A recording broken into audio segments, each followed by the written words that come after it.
নারায়ণগঞ্জ জেলার রূপগঞ্জে শাওঘাট এলাকার বিসমিল্লাহ পাইকারি কাঁচামাল আড়তে ক্যাসিনো সম্রাট সেলিম প্রধান কর্তৃক সন্ত্রাসীদের চাঁদাবাজি, জুলুম ও নির্যাতন থেকে রক্ষা পেতে সংবাদ সম্মেলন করেছে আড়তের ব্যবসায়ীরা।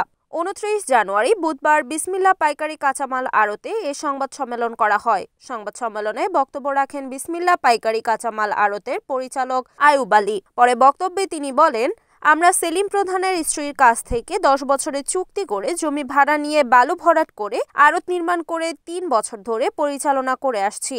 এখন সেলিম প্রধান তার সন্ত্রাসী বাহিনী দিয়ে আমাদের আড়তদারদের কাছ থেকে মোটা অঙ্কের টাকা দাবি করছে। টাকা দিতে অস্বীকার করায় আমাদের সহ আড়তদারদের মিথ্যা মামলা দিয়ে হয়রানি করছে। আমরা আড়তে কোনো রকম সন্ত্রাসী ও চাঁদাবাজি চাই না। আমরা যাতে শান্তিপূর্ণভাবে ব্যবসা পরিচালনা করতে পারি সেজন্য প্রশাসনের দৃষ্টি আকর্ষণ করছি। এই সময় আড়তের সকল ব্যবসায়ী ও আড়তদার উপস্থিত ছিলেন। আপনারা জানেন এই বিসমিল্লাহ আড়তটা এটা সম্পূর্ণ ডোবা একটা ছিল। আমরা সেলিম প্রধানের সাথে চুক্তিবদ্ধ হই 2019 সালে।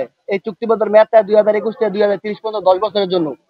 আপনারা জানেন গত সোমবারে রাত্রে থেকে সে তার লোকবল নিয়ে আমার আড়তের মাঝে বলছে যাতে আমরা আড়তের যে জমিদারি ভাড়া দেয়, আড়তের ভাড়া প্রত্যেকটা আড়তদারে বলছে যে ভাড়া না দেয়, আড়তের মাঝে বিশৃঙ্খলা যায় ভাড়া দিব তার বদলে পদক্ষেপ দিব।